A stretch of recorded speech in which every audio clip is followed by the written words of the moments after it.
Hey, Kilted Warrior here. Hope you're having a great day. Make sure to subscribe if you enjoy the content, and stick around to the end if you want to find out what the next lore video will be about. Otherwise, let's begin. The Elder Scrolls. Fragments of creation.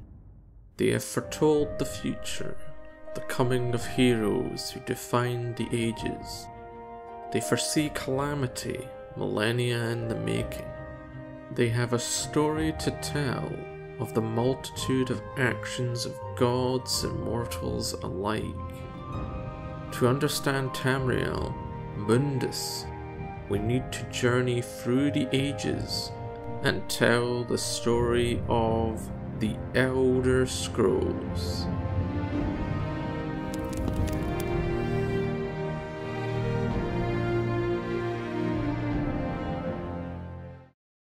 Akatosh, Alkosh, Auriel, Tal Papa. The first god has many names and occupies a unique place among all mortal pantheons. According to the Anuid, he is the first blood drawn from Anu, that mixed with Padomes. To the Kaji, Alkosh is the first child born of Anur and Fadome, the first High Main, and he was made the guardian of time. To the Yakudans, Tal Papa was the first entity to escape Satak's hunger, the hungry stomach known as Akel, and find a safe place in Arbis, which all the other spirits followed. The names are many, but the role as the first and Lord of Time is central to his nature, regardless of which aspect we refer. Great Akatosh, dragon god of time, I require your strength. Let the way be opened. Let these wandering souls return home. Domains and aspects. With all the gods we will cover, I will outline their core identity and portfolio, their domains they rule over, and their role in existence. For Akatosh and Auriel, two core aspects of the first, we have time, for he is the guardian of time. Power, for his word can create and destroy. Authority, for he gives legitimacy to power and is the respected leader of the Aedra. Law, for he is the arbiter of the order of creation and judges who rules. Dragons, for dragons are the purest representation of power in Mundus and are fragments of his divinity. Endurance, for his task is never ending, his duty, and with power he must endure the challenges that the gods of Oblivion put forth. And finally, through Alduin, he is also destruction and renewal. Stories of the Dragon. The Dragon and the Fox. The relationship between Akatosh, Auriel, and Lorkhan, or Shor, has defined not only the history of Mundus but also changed both beings. It was Auriel, as the divine arbiter of law, who sought to punish Lorkhan for his trickery, his treachery. Yet upon realizing that to destroy Lorkhan fully would destroy the world, and conferring with his fellow Aedra at the Adamantine Tower, he agreed to punish Lorkhan by casting his heart out, but not destroy it, and then oversaw the mending of the division Lorkhan had created among the gods. In doing so, he took the mantle of Akatosh and laid the foundations of Mundus as we know it, and withdrawing from direct influence on mortal affairs, he spared the first humans' destruction, becoming more sympathetic to them, humanizing him and taking up his role as the dragon god of time and the leader of the Aedra of Mundus. Umaril the Unfeathered, the sorcerer king of the Ayleids, who ruled over this land for long ages before the rise of men. The Covenant and the Rise of Humanity. As the Malefic era carried on, Akatosh did not step in to prevent the decline of elven power. He did not save the Falmer from the fury of the Almorans, as they brought ruin upon themselves by their trickery at Saarfall, as it was unjust. He did not prevent the humbling of Trinimac and his followers at the hand of Boethiah, as the Daedric Prince sought to protect Velothi from Trinimac's callousness. Yet, when a mortal slave named Alessia, or who would become Alessia, and the humans of Cyrodiil called for his aid, and that of the Aedra, he answered. For the Ayleids, in their cruelty without boundaries, their inviting of the most insidious of Oblivion's denizens into collusion without restraint, they defiled his law, and that of Mundus. Thus, with Alessia as his champion, a dragonborn, and anointed the first Empress of Cyrodiil by Akatosh's authority, and with the Amulet of Kings bequeathed to her with a drop of his own blood within it, the first era began. The dragon fires of the Temple of the One were lit, and the covenant was formed between mortal kind and Akatosh. In doing so, Akatosh would protect the mortal plane from the armies of Oblivion that had once stalked the land, and on her deathbed, her soul was merged with the Amulet of Kings to create the ultimate symbol of authority and law in the First Empire and the empires that would come after. Thus, Akatosh endured. As the eras passed, many trials that would test the endurance as well as his duty and that of his champions, till the end of the Third Era, when Akatosh would have to intervene more directly with Emperor Martin Septim, last of the Septim line of Dragonborns, and would shatter the Amulet of Kings permanently by expelling Mehrunes Dagon, shielding Mundus from Oblivion's invasions and leading to the Fourth Era. Yet Akatosh's duty was not yet done, and the tale of the Dragonborns had one last chapter.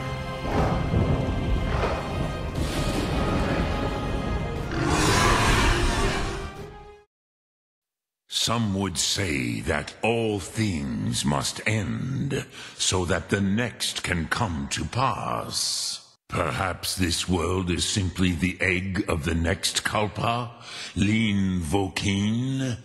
Would you stop the next world from being born? The Dance of Dragons. The end of the Third Era and the beginning of the Fourth brought much upheaval to Tamriel, with the False Tribunal ousted by Azura's champion, the Nerevarine, and the terrible Red Year that followed, with the eruption of Red Mountain bringing calamity upon the Dunmer. The Thalmor would rise to challenge Akatosh's empire, and without a Dragonborn, humbled but not broken, the Empire would face humiliation in the Great War, with the Aldmeri Dominion's ascendancy being confirmed.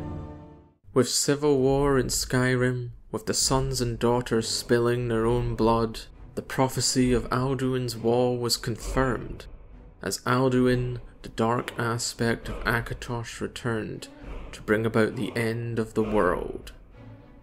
Many asked, with no Dragonborns for centuries, and the return of the World Eater, was Akatosh exhausted by his duty? Was he too weak to stop his dark nature? No, proclaimed Akatosh, for he was not done yet.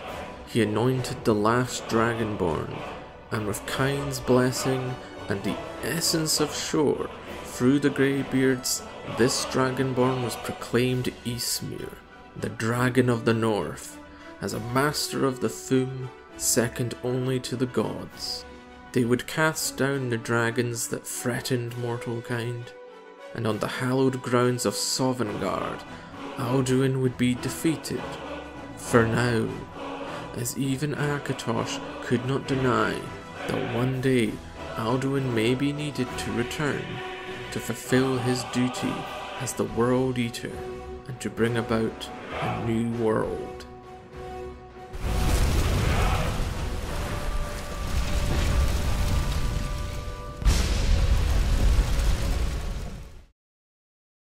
How is it that the Daedra forthrightly proclaim themselves to man, while the gods cower behind statues and the faithless words of traitor priests?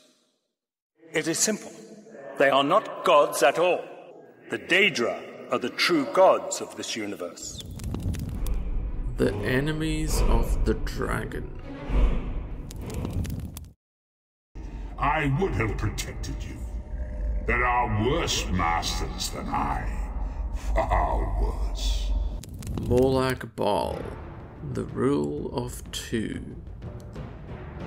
Power. It is at the core of Molag Bal's being, his perception of power being domination through the use of coercion, violence, threats, fear, and selfishness. Yet it is in opposition to Akatosh's concept of power, based on legitimacy, authority, respect, duty, sacrifice. Molag Bal is not as powerful as Akatosh, and he cannot rule as he does. Mortals follow Akatosh's tenets through respect for the god, while Molag Bal must force his will. Akatosh sees power as a duty to protect those that follow his law, a social contract. To Bal, power is the right to impose upon others for one's own gain and at one's own whims. To Akatosh, power is only as good as it can be used to promote life and peace and harmony. Molag Bal sees power as an end in itself to strive for. Molag Bal despises Akatosh because he wants to be like him. Akatosh has power, authority, respect, and Bal craves it, but he does not know how to achieve it, so he imitates Akatosh. His titans are a mockery of dragons, and weaker. His inner sanctum in Cold Harbor is a dark reflection of the Imperial City, with a shrine mocking the Temple of the One, Akatosh's temple, and the dragon fires within. To understand why Molag Bal is a great enemy of Akatosh is to understand power and its application.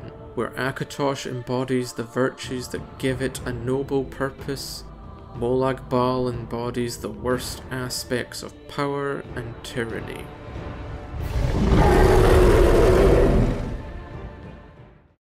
Spare me your pitiful pride. You are but a tool of my ambitions, mortal. Never forget that. Mehrunes Dagon.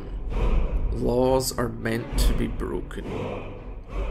Law is another core element to Akatosh's nature, an attempt to maintain order and stability in an ever-shifting mundus of Lorkhan's design. Dagon is the antithesis of law. He is revolution, destruction, change. Unlike Molag Bal, who is envious of Akatosh, Dagon sees Akatosh as an obstacle to the brutal revolution he craves. While Molag Bal would seek to rule over Mundus as a cruel sovereign, Dagon seeks to turn it into a hellscape where the strong rise and the weak suffer, as a cycle of revolutions, coups, power grabs, crises change those in power constantly, with Dagon relishing in even his own followers falling prey to the whims of change. Akatosh opposes this, as Dagon's concept of power is that of might and a willingness to destroy law and rules. Akatosh seeks a covenant and agreement from all mortals to coexist in harmony. Dagon wants discord, a state of nature, with no laws to bind impulses to destroy, kill, and betray. If Akatosh represents kingly virtue with purpose, then Dagon is the rabble-rouser who seeks to overthrow him for no purpose other than his whims. Champions of the Dragon.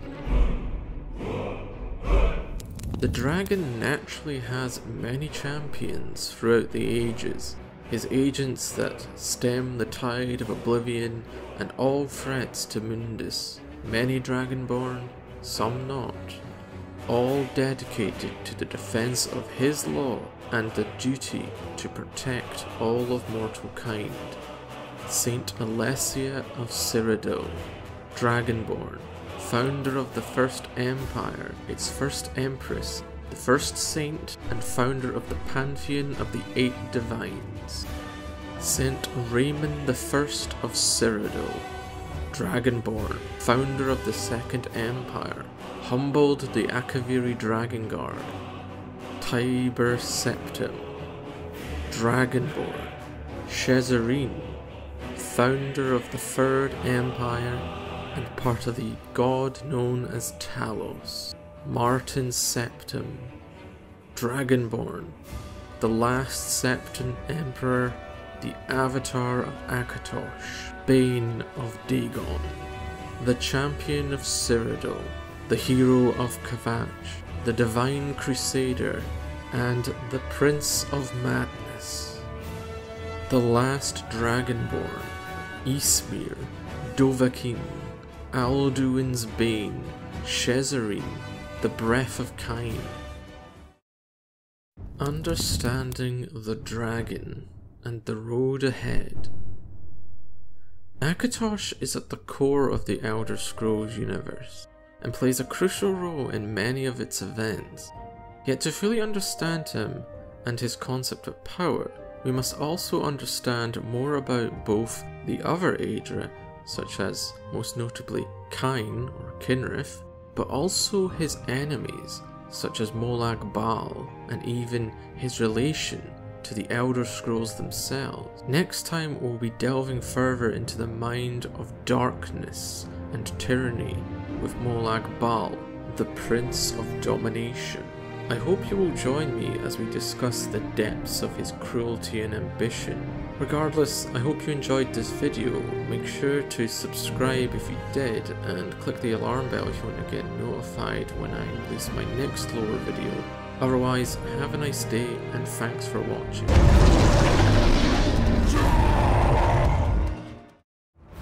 The mortal thinks it can defy me. Futile. Soon your world will be in my chains.